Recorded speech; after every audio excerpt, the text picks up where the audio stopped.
कहन लगे एक दिन एक विचार चल रही है जिहदे विच मस्कीन जी भी बैठे आ ते उत्थे एक तर्कशील भी आया।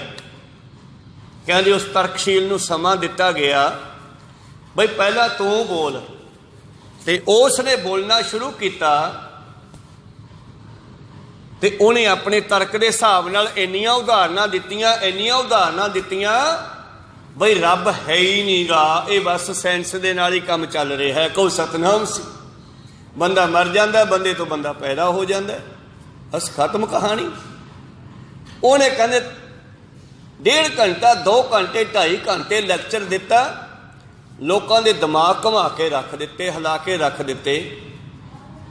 सारे कहते यार गल इहदी सही आ।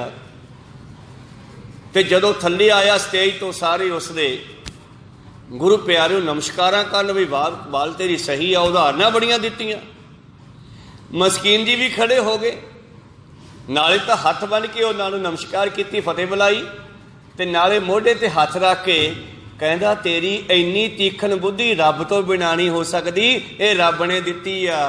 इन्नी गल दे विच ही उहदी सारी कीती गल ते पानी फेरता। हुण उत्थे ये नहीं कह सकदा कि ये मैं ज्ञान प्राप्त किया। को सतनाम सी। मस्कीन जी ने इक्को गल च गल निबेड़ती। कहने जी तीखन बुद्धि तेरे कोले है, ये होर किसे कोले क्यों नहीं, ये सारियां कोले क्यों नहीं, ये जिहड़ा तू इन्ना तेज बोलदा है ना, ये भी रब दी मर्जी है। रब दी मर्जी तो बगैर तो कोई बोल ही नहीं सकता। सतगुरु भी कहते हैं ज्यों बुलावे त्यों बोला स्वामी, जह भेजे तह जावा, सब नगरी में एको राजा। वो मुड़ के सारियां नूं हथ बन के कहंदा यार ये सिख ने हार के भी मैनू हराता, भी नाल तां झुक के हथ बन के नमस्कार की ते नाले गल ऐसी करती मेरी सारी गल ते पानी फेरता। कहो सतनाम सी। मेरी सारी गल ही कट दिती भी तेनू बुद्धि किने दिती आ, तीखन बुद्धि तेनू किने दिती आ, ये परमेश्वर है। ओहो कहन तो भाव है कि उस परमेश्वर नू कौन गाउंदा है? मन नू मोह लैण वालियां मोहणियां सुंदर पद्मनियां इस्त्रियां जो बनाईयां, ये भी तैनू गाउंदियां। एक फकीर तुरिया जा रहा गली दे विचों, कोई बीबी कहंदी उपर खड़ी कोठे ते केस सका रही है, तो चलते चलते निगाह वाजी जाती है, वज गई, कहन लगे वाह परमेश्वर कितनियां सुंदर सृष्टि साजी है। वो तो खड़ी खड़ी घर वाले नूं कहंदी देखियो जी वो साध मैनू आए बोलदा, लक्कड़ की पौड़ी लगी सी, फटाफट थल्ले उतरिया ते जाके साध दी उन्हें मारिया, कुछ लत्त मारी जां लपड़ मारिया ते पुट्ठा मुड़िया आ। गुस्से सीगा, गुस्से विच दिमाग काम छड्ड जांदा है।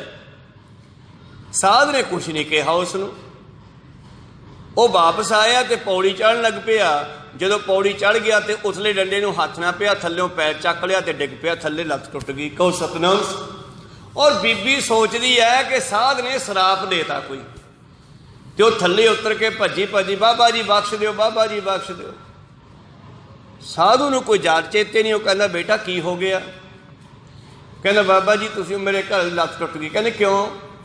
कहं जी तुसीं मैनूं कहा सी किड्डी सोहणी है, उन्होंने गुस्सा आ गया, उन्हें गुस्से च आके सोडे लत्त मारी, तो जदों कोठे चढ़न लग्या तो वो लत्त टुट गई। वो कहन लग्या फिर बेटा अपनी लड़ाई नहीं, ये तो तेरे पति की ते मेरे पति की लड़ाई हुई है। तेरे पति नूं गुस्सा आया, मेरे लत्त मारी, मेरे पति नूं गुस्सा आया, उन्हें उसकी लत्त ही तोड़ती, अपनी कोई लड़ाई नहीं। कहो सतनाम। तू इत्थे मोहणियां इस्त्रियां की गल कीती है, तो इहदा मतलब संसार दे विच ऐसियां ऐसियां सुंदर चीज़ां तैयार कीतियां परमेश्वर ने जिहड़ियां मन नूं मोह लैण वालियां। उन्हां नूं भी दुनिया कहिंदी है कि ये सुंदरता भी परमेश्वर की दित्ती हुई है। सत्यम शिवम सुंदरम, वो सच है, शक्तियां देण वाला भी वो है। भाई बचित्र सिंह वर्गियां नूं, भाई विधि चंद वर्गिया, भाई संगोशा वर्गिया सुंदरता देने वाला भी वो है, कोझापन देने वाला भी वो है। को सतनाम सी। इस करके वो सारे तैनों गाउंदे न, गावन तुदनो मोहनिया मन मोहन, सुरग मछ प्याले, गावन तुदनो रतन उपाए तेरे, 68 तीर्थ नाले 68 तीर्थ,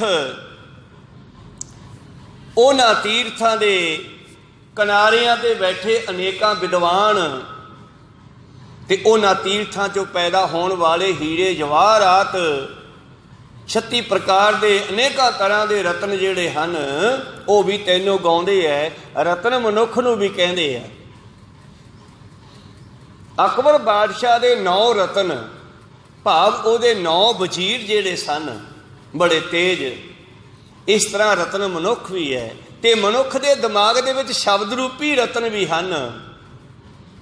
ਮੱਤ ਵਿੱਚ ਰਤਨ ਜਵਾਹਰ ਮਾਨਕ ਨਿਕਲਦੇ ਹਨ ਕਦੋਂ? ਜਦੋਂ ਜੇ ਇੱਕ ਗੁਰ ਕੀ ਸਿੱਖ ਸੁਣੀ, ਗੁਰੂ ਦੀ ਸਿੱਖਿਆ ਲਈ ਜਾਵੇ ਤਾਂ ਇਸ ਤਰ੍ਹਾਂ 68 ਤੀਰਥਾਂ ਦੇ ਵਿੱਚੋਂ ਪੈਦਾ ਕੀਤੇ ਰਤਨ ਵੀ ਤੈਨੂੰ ਗਾਉਂਦੇ ਹਨ। 14 ਰਤਨ ਨਿਕਾਲਿਓਨ। ਸਮੁੰਦਰ ਨੂੰ ਰਿੜਕਿਆ ਗਿਆ, ਕਹਿੰਦੇ ਉਹ ਤੋਂ 14 ਰਤਨ ਕੱਢ ਰਹੇ। ਉਹ 14 ਰਤਨ ਵੀ ਤੇਰੇ ਹੀ ਸਾਜੇ ਹੋਏ ਹਨ, ਤੈਨੂੰ ਗਾਉਂਦੇ ਹਨ। 68 ਤੀਰਥਾਂ ਦੇ ਨਾਲ ਉਹਨਾਂ ਦੇ ਕਿਨਾਰਿਆਂ ਤੇ ਵਸਣ ਵਾਲੇ ਵਿਦਵਾਨ ਵੀ ਤੈਨੂੰ ਗਾਉਂਦੇ ਆ। ਗੰਗਾ ਜਮਨਾ ਨਦੀਆਂ ਤੇ ਬੈਠੇ, ਧਾਰਮਿਕ ਸਥਾਨਾਂ ਤੇ ਬੈਠੇ ਗਾਉਣ ਵਾਲੇ ਵੀ ਤੈਨੂੰ ਹੀ ਗਾਉਂਦੇ ਆ। ਗਾਵਣ ਤੁਧਨੋ ਜੋਧ ਮਹਾਬਲ ਸੂਰਾ, ਜੋਧੇ ਮਹਾਬਲੀ ਸੂਰਮੇ ਇਹ ਸਾਰੇ ਤੈਨੂੰ ਗਾਉਂਦੇ ਹਨ ਮਹਾਰਾਜ। ਇਹ ਵੀ ਤੈਨੂੰ ਗਾਉਂਦੇ ਹਨ। ਉਹ ਹੀਰੇ ਜਵਾਹਰਾਤ ਵੀ ਕਹਿੰਦੇ ਆ ਸਾਡਾ ਪ੍ਰਕਾਸ਼ ਹੈ ਜਿਹੜਾ ਪਰਮੇਸ਼ਰ ਦਾ ਦਿੱਤਾ ਹੋਇਆ। ਕਈ ਤੈਨੂੰ ਗਾਉਂਦੇ ਆ ਨਾ, ਗਾਵੈ ਕੋ ਜੀ ਲੈ ਫਿਰਦੇ, ਗਾਵੈ ਕੋ ਜਾਪੈ ਦਿਸੈ ਦੂਰ, ਗਾਵੈ ਕੋ ਦਾਤ ਜਾਣੈ ਨਿਸ਼ਾਨ। ਕਈ ਦਾਤਾਂ ਨੂੰ ਲੈ ਕੇ ਉਹਨੂੰ ਯਾਦ ਕਰਦੇ ਆ।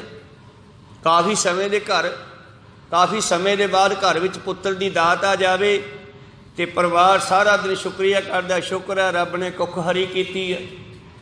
ਬੱਚਾ ਹੋ ਜਾਵੇ, ਬੱਚੀ ਜਾਂ ਬੱਚਾ ਕੁਛ ਵੀ ਹੋ ਜਾਵੇ ਤਾਂ ਉਦੋਂ ਫਿਰ ਉਹ ਦੁਨੀਆ ਦਾਤਾਂ ਨੂੰ ਲੈ ਕੇ ਪਰਮੇਸ਼ਰ ਨੂੰ ਗਾਉਂਦੀ ਹੈ। ਕੋਈ ਦਾਤ ਕਿਸੇ ਨੇ ਕਿਸੇ ਨੂੰ ਕੋਈ ਵਸਤੂ ਦਿੱਤੀ ਹੈ ਸੁੰਦਰ ਗਿਫਟ ਦੇ ਵਿੱਚ, ਤੇ ਜਦੋਂ ਵੀ ਕੋਈ ਵੇਖਦਾ ਉਹਨੂੰ ਕਹਿੰਦਾ ਇਹ ਮੈਨੂੰ ਫਲਾਣੇ ਨੇ ਦਿੱਤੀ ਹੈ। ਤੇ ਗੁਰੂ ਸਾਹਿਬ ਨੇ ਸਾਨੂੰ 5 ਕਕਾਰ ਦਿੱਤੇ ਆ, ਸਿੱਖੀ ਦਿੱਤੀ ਆ, ਸੁੰਦਰ ਕੇਸ ਦਿੱਤੇ ਆ। ਇਹ ਗੁਰੂ ਸਾਹਿਬ ਦੀ ਦੇਣ ਆ। ਆਹ ਦਸਤਾਰ ਸੁੰਦਰ ਇਹ ਵੀ ਉਹਦੀ ਦਾਤ ਆ। ਤੇ ਸਿੱਖ ਜਦੋਂ ਇਹਨਾਂ ਕਕਾਰਾਂ ਨੂੰ, ਇਹਨਾਂ ਦਾਤਾਂ ਨੂੰ ਵੇਖਦਾ ਤੇ ਉਹਨੂੰ ਯਾਦ ਕਰਦਾ ਹੈ, ਉਸ ਦਾਤੇ ਨੂੰ ਯਾਦ ਕਰਦਾ ਹੈ। ਇਸ ਕਰਕੇ ਯੋਧੇ ਮਹਾਬਲੀ ਸੂਰਮੇ ਜਿਨ੍ਹਾਂ ਵਿੱਚ ਤਾਕਤ ਭਰੀ ਆ ਪਰਮੇਸ਼ਰ ਨੇ, ਇਹ ਵੀ ਉਹਨੂੰ ਗਾਉਂਦੇ ਐ। ਗਾਵੇ ਖਾਣੀ ਚਾਰੇ, ਚਾਰੇ ਖਾਣੀਆਂ ਦੇ ਜੀਵ ਹੀ ਤੈਨੂੰ ਗਾਉਂਦੇ ਐ।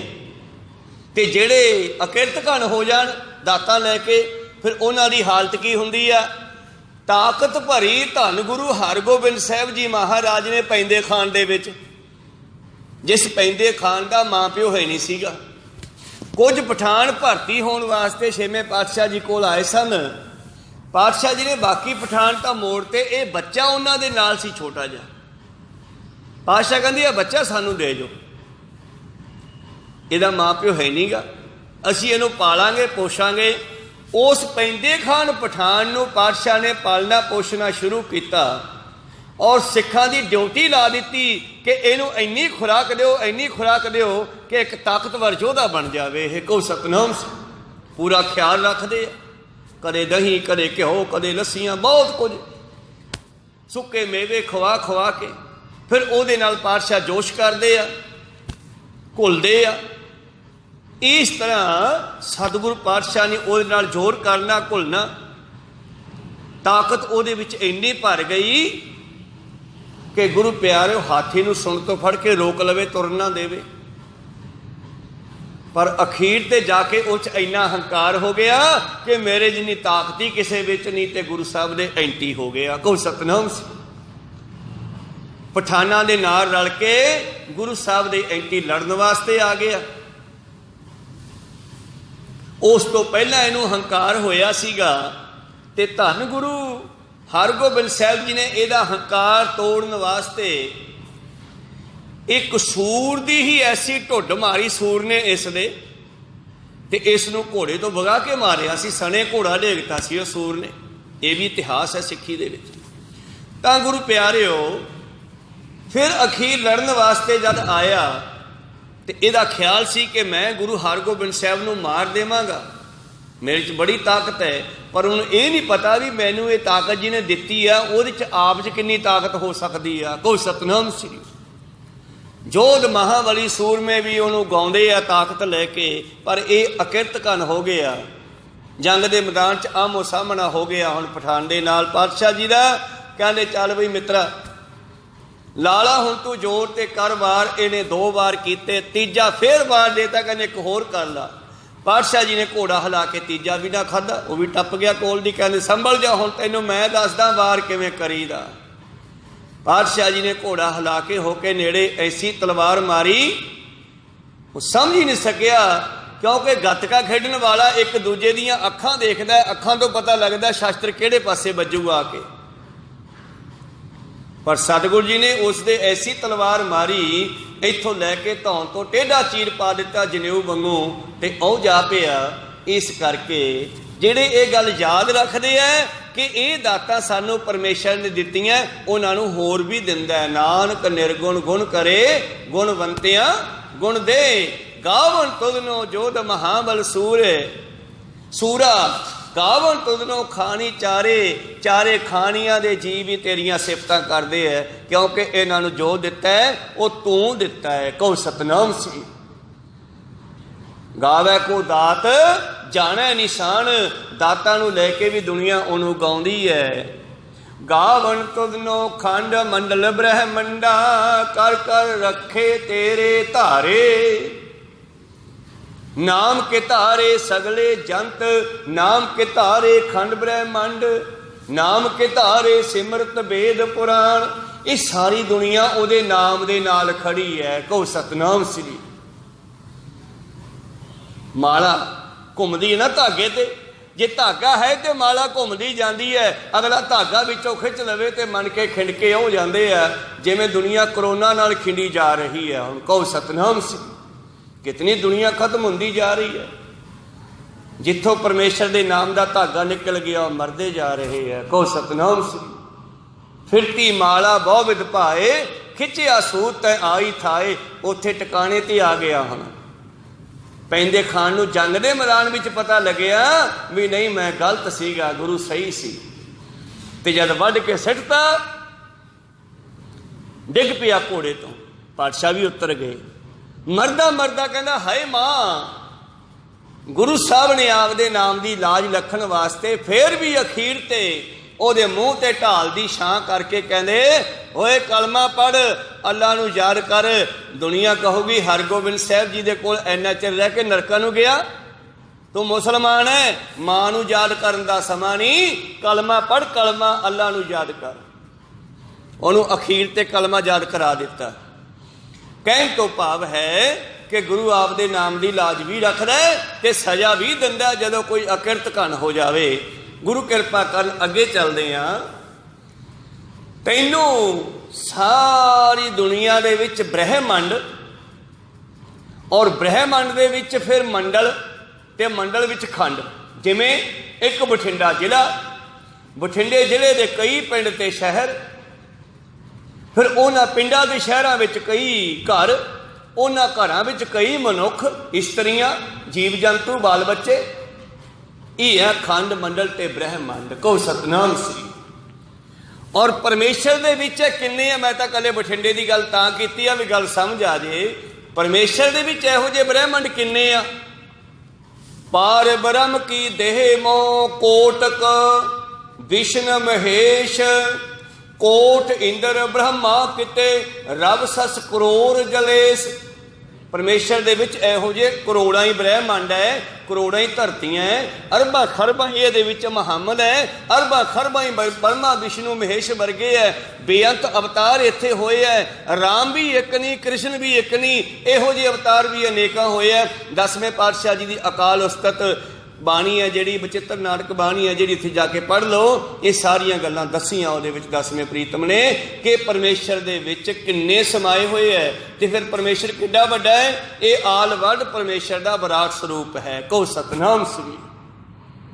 ये सारे ब्रह्मंड खंड मंडल ये तैनू याद करदे आ, क्योंकि तेरे आसरे ते खड़े है। कर कर रखे तेरे धारे, तू इन्हां नूं धारण कीता होया है। ये सारे तैनू याद करदे है। ਸਈ ਤੁਧਨੋ ਗਾਵਨ ਜੋ ਤੁਧ ਭਾਵਨ, ਰਤੇ ਤੇਰੇ ਭਗਤ ਰਸਾਲੇ। ਪਾਤਸ਼ਾਹ ਜੀ ਕਹਿੰਦੇ ਅਸਲ ਦੇ ਵਿੱਚ ਉਹਨਾਂ ਦਾ ਗਾਇਆ ਪ੍ਰਵਾਨ ਹੋ ਜਾਂਦਾ ਹੈ ਜਿਹੜੇ ਤੈਨੂੰ ਭਾ ਜਾਂਦੇ ਹੈ, ਜਿਨ੍ਹਾਂ ਦੀ ਭਗਤੀ ਤੇਰੇ ਦਰ ਤੇ ਪ੍ਰਵਾਨ ਹੋ ਜਾਂਦੀ ਆ। ਕੋ ਸਤਨਾਮ ਸ੍ਰੀ। ਸਈ ਤੁਧਨੋ ਗਾਵਨ ਜੋ ਤੁਧ ਭਾਵਨ, ਰਤੇ ਤੇਰੇ ਭਗਤ ਰਸਾਲੇ, ਜਿਹੜੇ ਤੇਰੇ ਰੰਗ ਵਿੱਚ ਰੰਗੇ ਹੋਏ ਹਨ। ਮਹਾਰਾਜ ਇੰਨੀ ਦੁਨੀਆ ਗਾ ਰਹੀ ਹੈ, ਸੱਚਖੰਡ ਵਿੱਚ ਪਰਮੇਸ਼ਰ ਦੇ ਸਾਹਮਣੇ ਖੜੇ ਗੁਰੂ ਨਾਨਕ ਦੇਵ ਜੀ ਦੁਨੀਆ ਦੀ ਜਿਹੜੀ ਆ ਰਿਪੋਰਟ ਉਹ ਦੇ ਰਹੇ ਨੇ, ਕਿਉਂਕਿ ਦੁਨੀਆ ਚੋਂ ਹੋ ਕੇ ਗਏ ਨੇ। ਕਹੋ ਸਤਨਾਮ ਸ੍ਰੀ। ਪਹਿਲੀ ਯਾਤਰਾ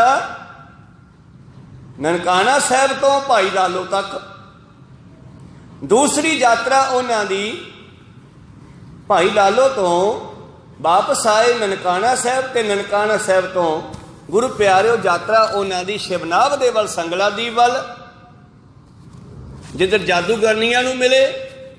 ਤੀਜੀ ਯਾਤਰਾ ਸੁਮੇਰ ਪਰਬਤ ਦੀ ਕਰਕੇ ਪਰਮੇਸ਼ਰ ਦੇ ਸਾਹਮਣੇ ਖੜੇ ਇਹ ਸੋਦਰ ਦੀ ਪੌੜੀ ਗਾਈ ਆ। ਜਦੋਂ ਪਰਮੇਸ਼ਰ ਨੇ ਪੁੱਛਿਆ ਨਾਨਕ ਕਿੰਨੀ ਕੁ ਦੁਨੀਆ ਮੈਨੂੰ ਗਾਉਣ ਲਾ ਦਿੱਤੀ ਹੈ ਤੂੰ, ਕਹੋ ਸਤਨਾਮ ਸ੍ਰੀ। ਇੰਨੀ ਗੱਲ ਦੱਸ ਕੇ ਮੇਰੇ ਪ੍ਰੀਤਮ ਜੀ ਕਹਿੰਦੇ ਹੋਰ ਕਿਤੇ ਤੁਧਨੋ ਗਾਵਨ, ਇਹਨੇ ਤਾਂ ਤੈਨੂੰ ਗਾ ਰਹੇ ਨੇ ਮਹਾਰਾਜ, ਤੇ ਹੋਰ ਪਤਾ ਨਹੀਂ ਕਿਤਨੇ ਹੀ ਮੇਰੀ ਸੋਚ ਤੋਂ ਮੇਰੇ ਚੇਤੇ ਚੋਂ ਬਾਹਰ ਹਨ। ਕਹੋ ਸਤਨਾਮ ਸ੍ਰੀ। ਇੱਥੇ ਹੰਕਾਰ ਦੀ ਗੱਲ ਨਹੀਂ ਹੈ ਵੀ ਹੰਕਾਰ ਕੀਤਾ ਕਿ ਮੈਨੂੰ ਸਾਰੇ ਪਤਾ ਲੱਗ ਗਿਆ। ਕਹਿੰਦੇ ਨਹੀਂ, ਹਜੇ ਕੁਝ ਮੇਰੀ ਨਿਗਾਹ ਤੋਂ ਬਾਹਰ ਵੀ ਹੋਣਗੇ ਜਿਹੜੇ ਤੈਨੂੰ ਗਾ ਰਹੇ ਨੇ। ਹੋਰ ਕੇਤੇ ਗਾਵਨ ਸੇ ਮੈਂ ਚਿੱਤ ਨ ਆਵਨ, ਨਾਨਕ ਕਿਆ ਵਿਚਾਰੇ। ਇਹ ਵਿਚਾਰਾ ਨਾਨਕ ਉਹਨਾਂ ਬਾਰੇ ਕਿਵੇਂ ਦੱਸੇ ਜਿਹੜੀ ਹਜੇ ਮੇਰੀ ਨਿਗਾਹ 'ਚ ਹੀ ਨਹੀਂ ਆ ਰਹੇ। ਕਹੋ ਸਤਨਾਮ ਸ੍ਰੀ। ਇਹ ਨਾਨਕ ਉਹਨਾਂ ਬਾਰੇ ਕੀ ਵਿਚਾਰ ਦੱਸੇ ਮਹਾਰਾਜ ਜਿਹੜੇ ਮੇਰੀ ਨਿਗਾਹ ਤੋਂ ਬਾਹਰ ਹੈ। ਪਤਾਲਾਂ ਪਤਾਲ, ਲੱਖ ਅਗਾਸਾਂ ਅਗਾਸ। ਮੁਸਲਮਾਨ ਕਹਿੰਦੇ ਸਾਡੇ 7 ਪਤਾਲ 7 ਆਕਾਸ਼ ਮੰਨੇ ਐ, ਤੂੰ ਐਨੇ ਕਿਵੇਂ ਕਹਤੇ। ਬਾਬਾ ਜੀ ਕਹਿੰਦੇ ਤੁਸੀਂ ਇੰਨੇ ਦੇਖੇ ਆ, ਅਸੀਂ ਇੰਨੇ ਦੇਖੇ ਆ। ਮੈਂ ਜਿੰਨੇ ਵੇਖੇ ਆ ਮੈਂ ਉਹਨੇ ਕਹਤੇ, ਤੁਹਾਡੇ ਮੁਹੰਮਦ ਨੇ ਜਿੰਨੇ ਵੇਖੇ ਆ ਉਹਨੇ ਉਹਨੇ ਕਹਿ ਦਿੱਤੇ। ਉਹ ਕਹਿੰਦਾ ਮੈਂ ਨਹੀਂ ਮੰਨਦਾਗਾ, ਵਿਖਾ ਮੈਨੂੰ। ਕਹਿ ਤੂੰ ਤਾਂ ਮੰਨਣਾ ਨਹੀਂ, ਤੇਰਾ ਚੇਲਾ ਭੇਜ ਉਰੇ ਮੇਰੇ ਕੋਲ। ਕਹੋ ਸਤਨਾਮ। ਲੀਤੋ ਸੋ ਬੇਟਾ ਪੀਰ ਦਾ, ਪੀਰ ਦਾ ਚੇਲਾ ਲਿਆ ਇੱਕ, ਉਹਦਾ ਪੁੱਤਰ, ਚੇਲਾ ਪੁੱਤਰ ਹੀ ਹੁੰਦਾ, ਉਹਦਾ ਸੇਵਕ ਲਿਆ ਤੇ ਲੈ ਕੇ ਫਿਰ ਅੱਖ ਫੁਰਕ ਵਿੱਚ ਸਾਰੇ ਆਕਾਸ਼ ਤੇ ਸਾਰੇ ਪਤਾਲ ਵਿਖਾ ਦਿੱਤੇ। ਧੁਰ ਪਤਾਲੋਂ ਲਈ ਕੜਾਹੀ ਭਰ ਕਚ ਕੌਲ ਪ੍ਰਸ਼ਾਦ ਦਾ। ਉਧਰ ਚੇਲੇ ਨੂੰ ਆਏ ਲੱਗਦਾ ਕਿ ਸਾਨੂੰ ਇੱਧਰ ਵੇਖਦਿਆਂ ਨੂੰ ਹਜ਼ਾਰਾਂ ਸਾਲ ਬੀਤ ਗਏ, ਪਰ ਇੱਧਰ ਇੱਕ ਘੜੀ ਬੀਤੀ ਸੀ ਸਿਰਫ। ਕਹੋ ਸਤਨਾਮ ਸੀ। ਤੇ ਵਾਪਸ ਲੈ ਕੇ ਆ ਗਏ। ਫਿਰ ਚੇਲੇ ਨੂੰ ਪੀਰ ਪੁੱਛਦਾ ਹਾਂ ਵੀ ਦੱਸ। ਕਹਿੰਦਾ ਜੀ ਕੋਈ ਅੰਤ ਨਹੀਂ, ਅਸੀਂ ਤਾਂ ਵਿਚਾਲੇ ਛੱਡ ਕੇ ਮੁੜ ਆਏ, ਪੂਰੇ ਨਹੀਂ ਦੇਖੇ ਗਏ। ਕਹੋ ਸਤਨਾਮ। ਦੇਖ ਬਾਬਾ ਜੀ ਕਹਿੰਦੇ ਇਹੀ ਤਾਂ ਗੱਲ ਮੈਂ ਕਹਿੰਦਾ ਸੀਗਾ। ਆਹ ਲੈ ਇੱਕ ਥਾਂ ਸਤਸੰਗ ਲੱਗੀ ਸੀ, ਉੱਥੋਂ ਪ੍ਰਸ਼ਾਦ ਵੀ ਲਿਆ ਕੇ ਦਿੱਤਾ ਹੈਗਾ। ਇਸ ਕਰਕੇ ਹੋਰ ਕਿਤੇ ਗਾਵਣ ਸੇ ਮੈਂ ਚਿੱਤ ਨ ਆਵਣ, ਨਾਨਕ ਕਿਆ ਵਿਚਾਰੇ ਸੋਈ ਸੋਈ ਸਦਾ ਸੱਚ। ਬਸ ਸਿੱਖੋ ਉਹੀ ਸੱਚ ਹੈ, ਉਹੀ ਸੱਚ ਹੈ। ਕੌਣ ਸਾਹਿਬ? ਜਿਹੜਾ ਪਰਮੇਸ਼ਰ ਆਰਸਾ ਜੁਗਾਰ ਸੱਚ ਹੈ, ਕੇਵਲ ਉਹੀ ਸੱਚ ਹੈ, ਬਾਕੀ ਸਭ ਫਨਾ ਹੋਣ ਵਾਲਾ ਹੈ। ਇਹ ਦੁਨੀਆ ਬਣ ਜਾਂਦੀ ਹੈ, ਢਹਿ ਜਾਂਦੀ ਹੈ, ਬਣ ਜਾਂਦੀ ਹੈ, ਢਹਿ ਜਾਂਦੀ ਹੈ, ਲੇਕਿਨ ਉਹ ਹਮੇਸ਼ਾ ਰਹਿਣ ਵਾਲਾ ਹੈ। ਸੋਈ ਸੋਈ ਉਹ ਹੀ, ਬਸ ਉਹ ਹੀ ਸਦਾ ਸੱਚ। ਸਾਹਿਬ ਸਾਚਾ, ਉਹ ਆਪ ਸੱਚਾ ਹੈ। ਸਾਚੀ ਨਾਈ, ਉਹਦੀ ਸਾਜੀ ਕੁਦਰਤ ਵੀ ਸੱਚੀ ਹੈ। ਕੋਈ ਸਤਨਾਮ। ਕਿਉਂਕਿ ਖਤਮ ਨਹੀਂ ਹੁੰਦੀ ਕੁਦਰਤ, ਪੁਰਾਣੇ ਖਤਮ ਹੋ ਜਾਂਦੇ ਆ, ਨਵੇਂ ਪੈਦਾ ਹੋ ਜਾਂਦੇ ਆ। ਦਰਖਤ ਨਵੇਂ ਪੈਦਾ ਹੋ ਜਾਂਦੇ ਆ, ਪੁਰਾਣੇ ਹੋ ਕੇ ਡਿੱਗ ਜਾਂਦੇ ਆ। ਕੁਦਰਤ ਵੀ ਸੱਚ ਹੈ, ਸਾਰੀ ਬਣਾਈ ਹੋਈ, ਉਹ ਆਪ ਵੀ ਸੱਚ ਹੈ। ਸੱਚਾ ਸਾਚੀ ਨਾਈ ਹੈ ਪੀ ਹੋਸੀ ਜਾਏ ਨਾ ਜਾਸੀ। ਉਹਦੀ ਵਡਿਆਈ ਵੀ ਸੱਚ ਹੈ, ਉਹ ਆਪ ਵੀ ਸੱਚ ਹੈ। ਉਹ ਸਦਾ ਰਹਿਣ ਵਾਲਾ ਹੈ, ਹੁਣ ਵੀ ਹੈ, ਵੀ ਕੱਲ ਨੂੰ ਵੀ ਰਹੇਗਾ, ਹੋਸੀ ਸਦਾ ਹੀ ਰਹੇਗਾ। ਜਾਏ ਨਾ, ਉਹ ਕਦੇ ਵੀ ਖਤਮ ਨਹੀਂ ਹੋਵੇਗਾ। ਜਾਏ ਨਾ ਜਾਸੀ, ਕੌਣ? ਕਿਹਦੀ ਗੱਲ ਕਰ ਰਹੇ ਹੋ? ਭਲਿਓ ਰਚਨਾ ਜਿਨ ਰਚਾਈ, ਜਿਹੜਾ ਦੁਨੀਆ ਨੂੰ ਬਣਾਉਣ ਵਾਲਾ ਹੈ। ਕਹੋ ਸਤਨਾਮ ਸੀ, ਉਹ ਸਦਾ ਰਹਿਣ ਵਾਲਾ ਹੈ। ਆਓ ਆਪਾਂ ਉਹਦੀ ਸਿਫਤ ਕਰਿਆ ਕਰੀਏ, ਜਿਸ ਨੇ ਰੰਗੀ ਰੰਗੀ ਭਾਂਤੀ ਕਰ ਕਰ, ਤਰ੍ਹਾਂ ਤਰ੍ਹਾਂ ਦੇ ਰੰਗਾਂ ਦੀ, ਭਾਂਤ ਭਾਂਤ ਦੀ ਦੁਨੀਆ। ਆ ਪਹਿਲਾਂ ਤਾਂ ਲੋਕਾਂ ਨੂੰ ਘਰੇ ਬੈਠੇ ਉਹਨਾਂ ਕੀ ਦਿਖਦਾ ਸੀਗਾ, ਅੱਜ ਤਾਂ ਸਾਡੇ ਕੋਲੇ ਮੀਡੀਆ ਦਾ ਟੈਲੀਵਿਜ਼ਨ ਆ, ਜਿਹਦੇ ਵਿੱਚ ਗੁਰੂ ਪਿਆਰਿਓ ਜਦੋਂ ਸ੍ਰਿਸ਼ਟੀ ਵਿਖਾਈ ਜਾਂਦੀ ਆ ਡਿਕਸ਼ਨਰੀ ਤੇ, ਬਹੁਤ ਸਾਰੇ ਜੀਵ ਜੰਤੂ ਜਿਹੜੇ ਆਪਾਂ ਇੱਥੇ ਬੈਠੇ ਦੇਖੇ ਨਹੀਂ, ਕਿੰਨੇ ਰੰਗਾਂ ਦੇ ਤੋਤੇ, ਕਿੰਨੇ ਰੰਗਾਂ ਦੀਆਂ ਚਿੜੀਆਂ, ਕਿੰਨੇ ਰੰਗਾਂ ਦੇ ਮਨੁੱਖ, ਕਿੰਨੇ ਰੰਗਾਂ ਦੇ ਪਸ਼ੂ ਪੰਛੀ, ਜਿਹੜੇ ਸਾਨੂੰ ਡਿਸਕਵਰੀ ਚੈਨਲ ਤੇ ਘਰੇ ਹੀ ਬੈਠੇ ਦਿਖਾ ਦਿੱਤੇ। ਅੱਜ ਤਾਂ ਮੰਨਣਾ ਚਾਹੀਦਾ ਨਾ ਕਿ ਵਾਕਿਆ ਹੀ ਰੰਗੀ ਰੰਗੀ ਭਾਂਤੀ ਕਰ ਕਰ, ਜਿਨਸੀ ਮਾਇਆ। ਜਿਨਸ ਚਾਰ ਜਿਨਸਾਂ, ਆਂਡਿਆਂ ਤੋਂ, ਜੇਰ ਤੋਂ, ਮਿੱਟੀ ਤੋਂ ਤੇ ਪਸੀਨੇ ਤੋਂ, ਇਹ ਚਾਰ ਢੰਗ ਨਾਲ ਦੁਨੀਆ ਪੈਦਾ ਕੀਤੀ ਹੈ। ਜਿਨਸੀ ਮਾਇਆ ਜਿਨ ਉਪਾਈ, ਤੇ ਇਹਨੂੰ ਬਣਾ ਕਰਕੇ ਕਰ ਕਰ ਦੇਖ ਕੀਤਾ ਆਪਣਾ। ਜਿਵੇਂ ਜ਼ਿਮੀਂਦਾਰ ਆਪਣੇ ਖੇਤ ਨੂੰ ਵੇਖਦਾ ਹੈ, ਇਵੇਂ ਸਮੇਂ ਸਮੇਂ ਤੇ ਪਰਮੇਸ਼ਰ ਆਪਣੇ ਪਿਆਰਿਆਂ ਨੂੰ ਵੇਖਣ ਲਈ ਭੇਜਦਾ। ਜਾਓ ਦੇਖ ਕੇ ਆਓ, ਲੱਗਦਾ ਧਰਮ ਡਾਵਾਂ ਡੋਲ ਹੈ, ਫਿਰ ਕਾਇਮ ਕਰੋ। ਫਿਰ ਗੁਰੂ ਗੋਬਿੰਦ ਸਿੰਘ ਵਰਗਾ, ਸੰਤ ਜਰਨੈਲ ਸਿੰਘ ਭਿੰਡਰਾਂ ਵਾਲਿਆਂ ਵਰਗਾ ਕੋਈ ਨਾ ਕੋਈ ਪਰਮੇਸ਼ਰ ਦਾ ਪਿਆਰਾ ਦੁਨੀਆ ਵਿੱਚ ਆਉਂਦਾ ਰਹਿੰਦਾ ਹੈ। ਕਹੋ ਸਤਨਾਮ ਸੀ। ਜੋ ਦੁਨੀਆ ਤੇ ਜ਼ੁਲਮ ਜ਼ਬਰ ਵੱਧਦਾ ਹੈ, ਫਿਰ ਪਰਮੇਸ਼ਰ ਦਾ ਕੋਈ ਨਾ ਕੋਈ ਪਿਆਰਾ ਆਉਂਦਾ ਹੈ, ਫਿਰ ਸੈੱਟ ਕਰ ਜਾਂਦਾ ਹੈ। ਸਮੇਂ ਸਮੇਂ ਤੇ ਕੰਮ ਚੱਲਦਾ ਹੀ ਰਹਿੰਦਾ ਹੈ। ਜਿਨਸੀ ਮਾਇਆ ਜਿਨ ਉਪਾਈ, ਕਰ ਕਰ ਦੇਖੈ। ਜਪਜੀ ਸਾਹਿਬ ਵਿੱਚ ਤੇ ਰਹਿ ਰਾਸ ਵਿੱਚ 22 ਫਰਕ ਹੈ ਪੌੜੀ 'ਚ, ਤਾਂ ਤੇ ਗੌਰ ਨਾਲ ਪੜ੍ਹਨੀ ਚਾਹੀਏ। ਉੱਥੇ ਵੇਖੈ, ਇੱਥੇ ਦੇਖਾ ਹੈ। ਕਹੋ ਸਤਨਾਮ ਸ੍ਰੀ। ਕਰ ਕਰ ਦੇਖੈ ਕੀਤਾ ਆਪਣਾ, ਜਿਉਂ ਤਿਸ ਦੀ ਵਡਿਆਈ। ਭਈ ਜਿਵੇਂ ਉਹਨੂੰ ਚੰਗਾ ਲੱਗਦਾ ਹੈ, ਢਾਈ ਜਾਂਦਾ, ਬਣਾਈ ਜਾਂਦਾ। ਹੁਣ ਆਪਾਂ ਤਾਂ ਬੜੇ ਦੁਖੀ ਆ, ਸੰਸਾਰ ਹੀ ਦੁਖੀ ਹੋ ਗਿਆ ਕਰੋਨਾ ਤੋਂ, ਬਈ ਦੁਨੀਆ ਮਰਦੀ ਜਾ ਰਹੀ ਹੈ, ਪਰ ਉਹਦੇ ਭਾਣੇ ਦਾ ਖੇਡ ਹੀ ਹੈ ਨਾ। ਕਹੋ ਸਤਨਾਮ। ਇਹਨਾਂ ਨੂੰ ਢਾ ਦੂਗਾ, ਫਿਰ ਨਵੇਂ ਬਣਾ ਦੂਗਾ। ਉਹ ਸਭ ਦੇਖ ਰਿਹਾ ਹੈ, ਉਹਨੂੰ ਸਭ ਪਤਾ ਹੈ, ਕਿਉਂਕਿ ਮਨੁੱਖ ਨੇ ਬਾਕੀ 84 ਲੱਖ ਜੂਨ ਨੂੰ ਦੁਖੀ ਕਰਤਾ ਸੀ। ਕਹੋ ਸਤਨਾਮ ਸੀ। ਤੇ ਮਨੁੱਖ ਦਾ ਮੂੰਹ ਕਰਕੇ ਬੰਦ ਚੜਾਤੇ ਨਾ, ਮੂੰਹ ਦੇ ਉੱਤੇ ਕੱਪੜੇ ਜੇ, ਤੇ ਮਨੁੱਖ ਨੂੰ ਵਾਰਤਾ ਘਰਾਂ 'ਚ ਵੀ ਤੁਸੀਂ ਬਹਿ ਜਾਓ ਘਰੇ। ਹੁਣ ਇਹਨਾਂ ਨੂੰ ਟਾਈਮ ਦਿਓ, ਜਨਤਾ ਨੂੰ। ਤੇ ਅੱਜ ਕਹਿੰਦੇ ਹੈ ਜਿਹੜਾ ਅਜੋਨ ਦੀ ਪਰਤ ਆਕਾਸ਼ਾਂ ਵਿੱਚ ਸੀਗੀ, ਉਹ ਵੀ ਸੈੱਟ ਹੋ ਗਈ। ਜਿਹੜੀਆਂ ਨਦੀਆਂ ਨਾਲੇ ਗੰਗਾ ਵਰਗੇ ਜਾਂ ਹੋਰ ਦਰਿਆ ਨਾਈ ਬੇਈ ਨਦੀ ਵਰਗੇ ਇਹ ਗੰਦੇ ਹੋ ਗਏ ਸੀਗੇ, ਇਹ ਵੀ ਸਾਫ਼ ਹੋ ਗਏ। ਬ੍ਰਹਿਮੰਡ ਦੀ ਹਵਾ ਗੰਦੀ ਕਰਤੀ ਸੀ ਮਨੁੱਖ ਨੇ, ਇਹਦਾ ਵੀ ਪ੍ਰਦੂਸ਼ਣ ਖਤਮ ਹੋ ਗਿਆ। ਕੌਣ ਦੇਖਦਾ? ਪਰਮੇਸ਼ਰ। ਉਹਦੀ ਸ੍ਰਿਸ਼ਟੀ ਆ, ਉਹਨੇ ਵੇਖਣਾ ਸਮੇਂ ਸਮੇਂ ਤੇ। ਕਰ ਕਰ ਦੇਖੈ ਕੀਤਾ ਆਪਣਾ, ਆਪਣੇ ਬਣਾਇਆਂ ਨੂੰ ਆਪ ਹੀ ਦੇਖਦਾ, ਜਿਉਂ ਤਿਸ ਦੀ ਵਡਿਆਈ, ਜਿਵੇਂ ਉਹਦੀ ਮਰਜ਼ੀ ਆ। ਫਿਰ ਪਾਤਸ਼ਾਹ ਜੀ ਕਹਿੰਦੇ, ਜੋ ਤਿਸ ਭਾਵੈ ਸੋਈ ਕਰਸੀ। ਕੋਈ ਉਹਨੂੰ ਹੁਕਮ ਨਹੀਂ ਦੇ ਸਕਦਾ, ਇੰਜ ਨਹੀਂ ਤੇ ਇੰਜ ਕਰ। ਕੌਣ ਕਹੇ ਰਾਣੀ ਨੂੰ ਜਾਂ ਰਾਜੇ ਨੂੰ ਅੱਗਾ ਢੱਕ? ਪਰਮੇਸ਼ਰ ਨੂੰ ਕੌਣ ਕਹੇ ਬਈ ਵੀ ਤੂੰ ਆ ਗਲਤ ਕਰ ਰਿਹਾ ਹੈ? ਨਹੀਂ, ਉਹ ਨਾ ਕਿਸੇ ਦੀ ਸਲਾਹ ਲੈਂਦਾ ਤੇ ਨਾ ਕਿਸੇ ਦੀ ਮਰਜ਼ੀ ਮੰਨਦਾ। ਉਹ ਆਪਦੀ ਮਰਜ਼ੀ ਕਰਦਾ, ਕਿਉਂਕਿ ਉਹਨੂੰ ਪਤਾ ਕੀ ਕਰਨਾ ਮੈਂ। ਕਹੋ ਸਤਨਾਮ ਸ੍ਰੀ। ਅਖਲੀ ਪੰਕਤੀਆਂ ਕਰ ਕਰ ਦੇਖਿਆ ਕੀਤਾ ਆਪਣਾ, ਜਿਉ ਤਿਸ ਦੀ ਵਡਿਆਈ। ਜੋ ਤਿਸ ਭਾਵੈ ਸੋਈ ਕਰਸੀ। ਫਿਰ ਹੁਕਮ ਨਾ ਕਰਨਾ ਜਾਈ, ਉਸ ਨੂੰ ਕੋਈ ਮੋੜ ਨਹੀਂ ਸਕਦਾ। ਸੋ ਪਾਤਸ਼ਾਹੋ ਸਾਹ ਪਾਤ ਸਾਹਿਬ। ਉਹ ਪਾਤਸ਼ਾਹ ਹੈ, ਉਹ ਸ਼ਾਹਾਂ ਪਾਤਸ਼ਾਹਾਂ ਦਾ ਪਾਤਸ਼ਾਹ ਹੈ। ਉਹ ਰਾਜਿਆਂ ਨੂੰ ਰਾਜ ਦੇਣ ਵਾਲਾ ਹੈ। ਨਮੋ ਸਰਬ ਰਾਜੇ, ਨਮੋ ਸਰਬ ਸਾਜੇ। ਨਮੋ ਸੂਰਜ ਸੂਰਜੇ, ਸੂਰਜ ਨੂੰ ਪ੍ਰਕਾਸ਼ ਦੇਣ ਵਾਲਾ। ਨਮੋ ਚੰਦਰ ਚੰਦਰੇ। ਇੱਥੇ ਸੂਰਜ ਨੂੰ ਨਮਸਕਾਰ ਨਹੀਂ ਕਰ ਰਹੇ, ਸੂਰਜ ਨੂੰ ਸੂਰਜ ਪ੍ਰਕਾਸ਼ ਦੇਣ ਵਾਲਾ ਪਰਮੇਸ਼ਰ ਜਿਹੜਾ ਹੈ ਉਸ ਨੂੰ ਨਮਸਕਾਰ ਹੈ। ਕਹੋ ਸਤਨਾਮ ਸ੍ਰੀ। ਇਸ ਕਰਕੇ ਆਓ ਉਹਨੂੰ ਨਮਸਕਾਰ ਕਰੀਏ। ਇਹ ਨਾਨਕ ਸੋ ਪਾਤਸ਼ਾਹ, ਉਹ ਸਾਰਿਆਂ ਤੋਂ ਵੱਡਾ ਹੈ। ਸ਼ਾਹ ਪਾਤਸ਼ਾਹ, ਪਾਤਸ਼ਾਹਾਂ ਦਾ ਪਾਤਸ਼ਾਹ ਹੈ। ਨਾਨਕ ਰਹਿਣ ਰਜਾਈ, ਨਾਨਕ ਤੂੰ ਉਹਦੀ ਰਜਾ ਵਿੱਚ ਚੱਲ। ਇਹ ਸਾਨੂੰ ਵੀ ਕਹਿੰਦੇ ਆ, ਆਓ ਉਹਦੇ ਭਾਣੇ ਵੀ ਚੱਲੀਏ, ਉਹਦੇ ਹੁਕਮ ਚੱਲੀਏ।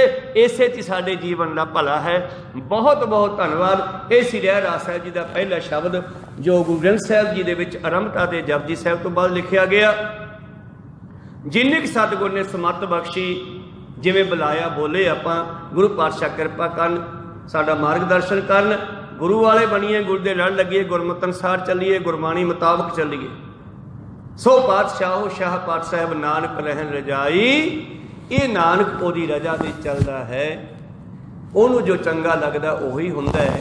ਰਹਿਰਾ ਸਾਹਿਬ ਦਾ ਅਗਲਾ ਸ਼ਬਦ ਹੈ ਆਸਾ ਮਹੱਲਾ ਪਹਿਲਾ, ਸੁਣ ਵੱਡਾ ਆਖੈ ਸਭ ਕੋਏ। ਪਾਤਸ਼ਾਹ ਉੱਥੋਂ ਜਦ ਵਾਪਸ ਆਏ ਨਾ, ਫਿਰ ਬੇਬੇ ਨਾਨਕੀ ਕੋਲ ਪਹੁੰਚੇ ਕਹਿੰਦੇ, ਤੇ ਬੇਬੇ ਨਾਨਕੀ ਨਾਲ ਗੱਲਾਂ ਬਾਤਾਂ ਹੋਈਆਂ, ਯਾਤਰਾ ਦੀਆਂ, ਸੱਚਖੰਡ ਦੀਆਂ ਵੀ ਹੋਈਆਂ। ਬੇਬੇ ਨਾਨਕੀ ਕਹਿੰਦੀ ਵੀਰਾ ਤੂੰ ਸੱਚਖੰਡ ਜਾ ਕੇ ਆਇਆ, ਮੈਨੂੰ ਵੀ ਦੱਸੋ ਪਰਮੇਸ਼ਰ ਕਿਹੋ ਜਿਹਾ, ਕਿੱਡਾ ਕੁ ਵੱਡਾ ਹੈ। ਫਿਰ ਆਹ ਸੁਣ ਵੱਡਾ ਸ਼ਬਦ ਬੇਬੇ ਨਾਨਕੀ ਨੂੰ ਸੁਣਾਇਆ। ਇਹ ਆਪਾਂ ਕੱਲ ਨੂੰ ਸਰਵਣ ਕਰਾਂਗੇ। ਹੁਣ ਇੱਥੇ ਰੋਕਣ ਦੀ ਆਗਿਆ ਬਖਸ਼ੋ। ਬੋਲਦਿਆਂ ਅਨੇਕਾਂ ਅੱਖਰ ਬਾਅਦ ਘਾਟ ਹੋ ਜਾਂਦੇ। ਸਿੱਖ ਸੰਗਤਾਂ ਦੇ ਸਤਿਗੁਰੂ ਬਖਸ਼ਣ ਯੋਗ ਹੈ, ਬਖਸ਼ ਲੈਣਾ ਜੀ। ਸਮਾਪਤੀ ਕਰੀਏ। ਬੁਲਾਓ ਫਤਿਹ ਪਾਓ ਫਤਿਹ। ਵਾਹਿਗੁਰੂ ਜੀ ਕਾ ਖਾਲਸਾ, ਵਾਹਿਗੁਰੂ ਜੀ ਕੀ ਫਤਿਹ। ਵਾਹਿਗੁਰੂ।